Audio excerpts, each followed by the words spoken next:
صاحب کے لیے ایک دفعہ ویلکم اور ایک دفعہ ان کا شکریہ ادا کرنے کے لیے تالیوں کی درخواست کروں گا اور اٹھ کر ان کا استقبال کریں سفیر پاکستان ممتاز سہوترا کی اسپین سے خبر شامل کرتے ہیں۔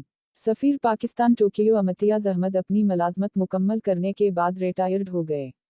کشمیر یکجہتی فورم جاپان کے چیئرمین شاہد مجید ایڈوکیٹ کی طرف سے خوبصورت تقریب۔ سفیر پاکستان ٹوکیو امتیاز احمد کو ایوارڈ اور شرکا کی طرف سے پھول پیش کیے گئے۔ کشمیر یکجہتی فورم جاپان کے چیئرمین شاہد مجید ایڈوکیٹ کی جانب سے سفیر پاکستان ٹوکیو امتیاز احمد کی ریٹائرمنٹ کے موقع پر ان کے اعزاز میں دنیا بھر کی مشہور سیاحتی جگہ ٹوکیو ٹاور میں پاکستان ریسٹورنٹ صدیق پیلیس میں پروقار تقریب کا اہتمام کیا گیا۔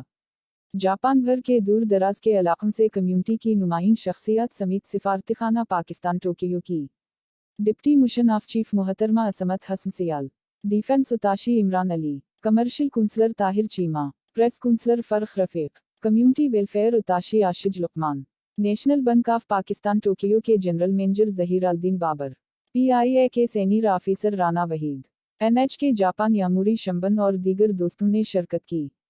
میزبان شاہد مجید ایڈوکیٹ نے سفیر پاکستان ٹوکیو امتیاز احمد کی سفارتی خدمات کو سراہتے ہوئے خراج تحسین پیش کرتے ہوئے کشمیر یکجہتی فورم جاپان کی جانب ایوارڈ دیا گیا اور کہا سفیر پاکستان ٹوکیو کشمیر کے لیے توانا آواز تھے۔ جاپان میں مقیم پاکستان ان کی خدمات کو ہمیشہ یاد رکھیں گے۔ سفیر پاکستان ٹوکیو نے کشمیر یکجہتی فورم جاپان کے چیئرمین شاہد مجید ایڈوکیٹ کا شکریہ ادا کرتے ہوئے کہا کہ میں آخری دم تک کشمیر کاز کے لیے آواز بلند کرتا رہوں گا۔